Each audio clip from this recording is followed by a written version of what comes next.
bienvenidos a nuestro compromiso con la verdad. Esta es nuestra imagen del día. Ha sido de buena recepción el anuncio de las autoridades del levantamiento de los bloqueos de algunas importantes vías del país. Lo que significa que ya hay un principio de entendimiento con quienes protestan con justicia por el abandono y la desventajosa competencia con productos agrícolas importados. De este tema estaremos hablando en nuestra presente emisión.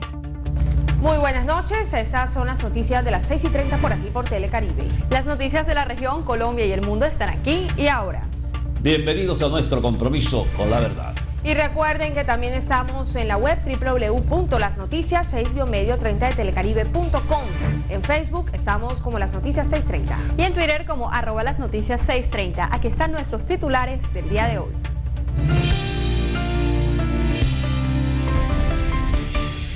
Principio de acuerdo en el paro agrario. Empieza a levantarse bloqueos en algunas vías.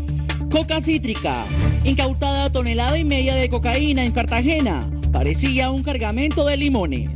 500 000 de miembros de bandas criminales han sido capturados en el Caribe en el 2013. Solo un 1% es condenado por sus delitos. ¿Por qué Enilce López podría ir a la cárcel? Aquí les contamos. Urabeños recrudecen amenazas en el Cesar. La primera avanzada de la Selección Colombia ya está en Barranquilla. Ya llega el fin de semana más esperado del mes, el último para compartir con Enrique Díaz y toda su buena música. Y hablamos con la señorita Atlántico al Reinado Nacional del Turismo. Al final de la emisión les cuento los detalles, ya nos vemos.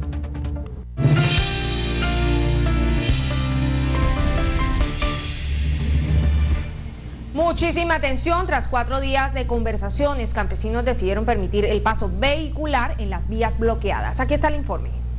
Bloqueos, disturbios, pérdidas económicas, arrestos y muertos es el saldo que ha dejado el paro agrario en todo el país. Tras 4 días de conversaciones y luego de que el presidente de la República ordenara el retiro de sus delegados de la mesa de diálogos en Tunja, los integrantes de las partes decidieron permitir el paso vehicular. Sin embargo, en muchas ciudades del país se han vivido fuertes disturbios con bloqueos en las principales vías, a lo que se sumó el cese de actividades de gremios como el transportador, lo que dio como resultado el alza de alimentos tan importantes de la canasta familiar como papa, cebolla, zanahoria, incrementando más de un 100% en su valor y generando en varias centrales escasez de productos. Aseguran ganaderos y campesinos que las pérdidas económicas han sido de miles de millones de pesos y que muchos campesinos, al quedar sin su sustento diario, se sumaron a las calles para exigir el cumplimiento de los pactos que aseguran el gobierno ha hecho caso omiso y ha dejado de lado. Más de 200 personas han sido capturadas por disturbios y 5 han muerto entre protestas y bloqueos. La policía sigue asestando duros golpes al narcotráfico. Hoy cayó un importante cargamento de cocaína en un muelle de Cartagena. El alcaloide estaba camuflado en frutas cítricas. Los operativos adelantados por la policía antinarcóticos aquí en Cartagena de Indias permitieron incautar 1 tonelada de cocaína que venía mimetizado en cajas de limones. Droga que proviene del sur del país, más exactamente del Valle del Cauca, que iba con destino al puerto de Amberes en Bélgica. La diferencia del tamaño de los limones llamó la atención de los uniformados, quienes de inmediato procedieron a examinar la mercancía, descubriendo la nueva modalidad para enviar droga al exterior. Parecían limones, simulaban ser limones, pero que en su interior tenían 90 gramos de clorhidrato de cocaína. Este alcaloide, que partiría hacia los mercados de Europa, tendría un valor de 45 millones de euros. En Cartagena de Indias, JJ Berbel, Las Noticias, un compromiso con la verdad. En otras noticias, informes del Comité de Solidaridad con los Presos Políticos indican que de más de 500 capturas realizadas por la policía, solo en un 1% son condenados por sus delitos.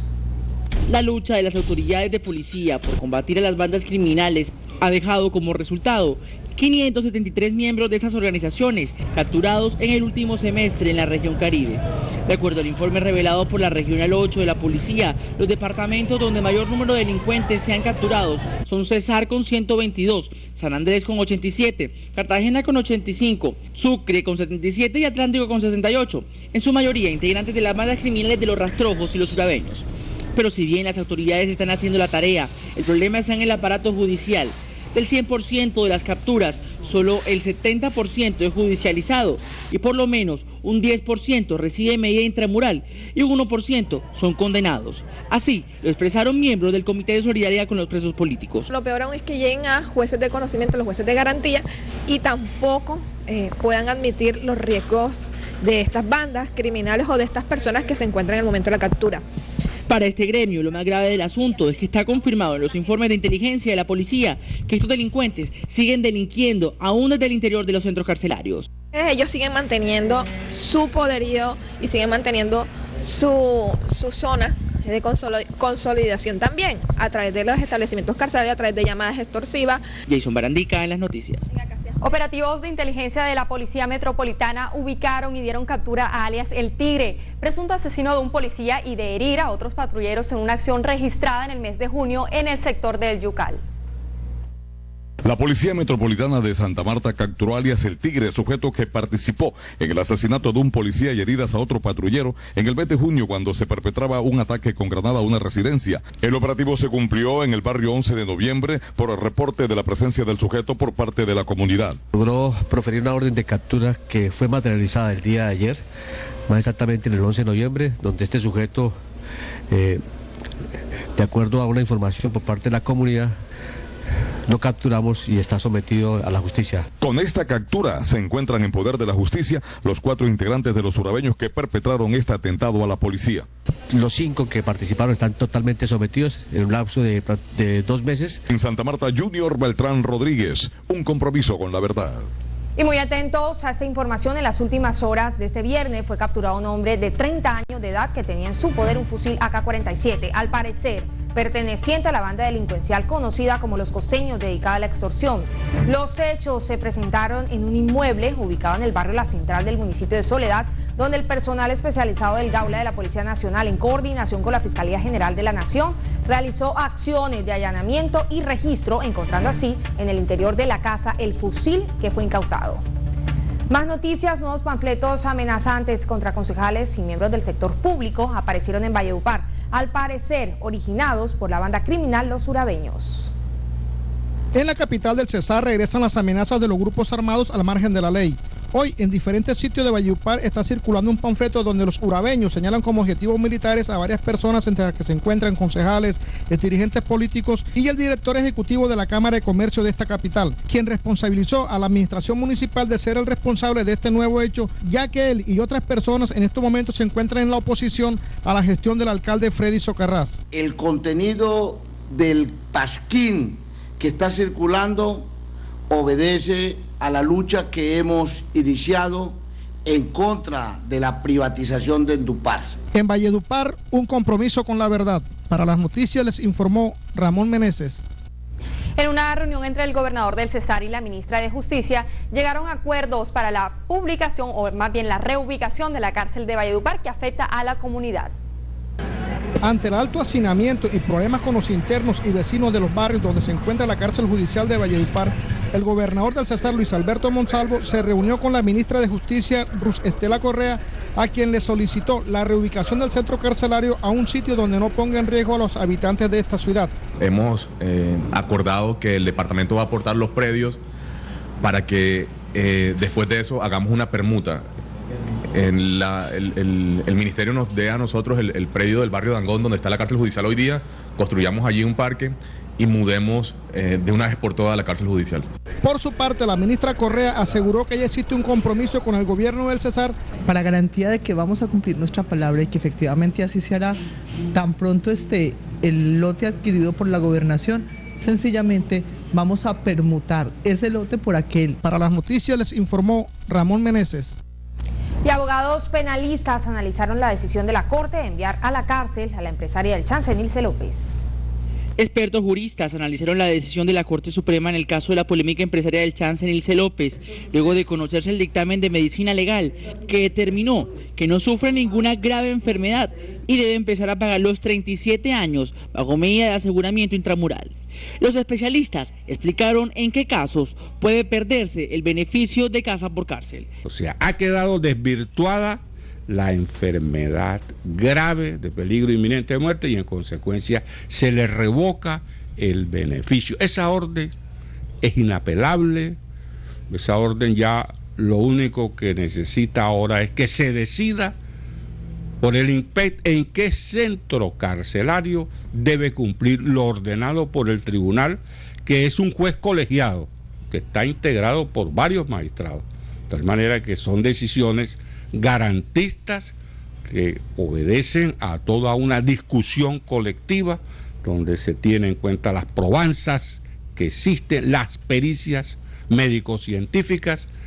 No hay valoraciones ya del hecho cometido porque ya eso se rituó y se decidió. En el último examen, practicado por 3 médicos enviados desde Bogotá, se dictaminó que sufre de desnutrición y depresión, pero no es suficiente para que continúe con el beneficio de la casa por cárcel. Fuertes acusaciones realizó un comerciante desafiliado de la Cámara de Comercio contra la entidad y el superintendente de Industria y Comercio. Graves denuncias por parte de afiliados que fueron sacados presuntamente de manera ilegal de la Cámara de Comercio. Aseguran que el superintendente de Industria y Comercio realizó maniobras parcializadas para beneficiar a un grupo poderoso dentro de la institución. Nunca antes había visto a un funcionario público llegar a los desafueros y a los excesos que ha llegado el superintendente para defender a ultranza y a pesar de todas las consecuencias penales que eso pueda tener al cartel del suero para que el cartel continúe controlando la Cámara de Comercio. Expresó el comerciante que el superintendente se ensañó contra varios afiliados por considerarlos una piedra en el zapato en sus intereses. Fue quien indicó que yo no era apto para elegir y ser elegido en estas elecciones de ayer.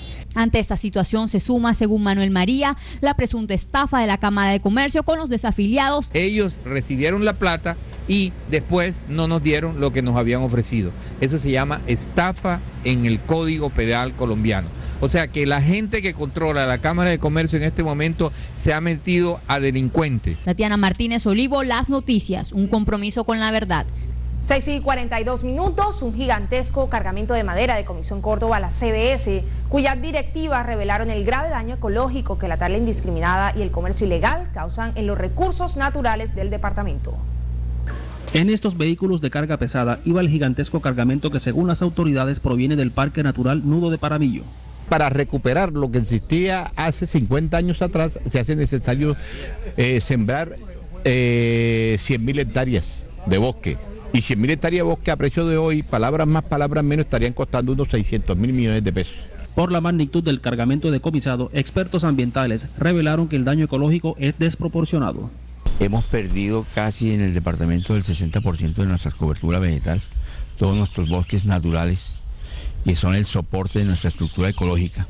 Por esta incautación no hubo reporte de capturados. Mientras se cumplen los procesos de apelación ante la justicia, la madera decomisada permanece aquí en las bodegas de la CBS. En Montería, Las Noticias, Davis Palomino, un compromiso con la verdad. Bien, Liliana, y es tiempo de una pausa aquí en Las Noticias. Así es, y en breve retornamos con muchísimo más. Volvemos.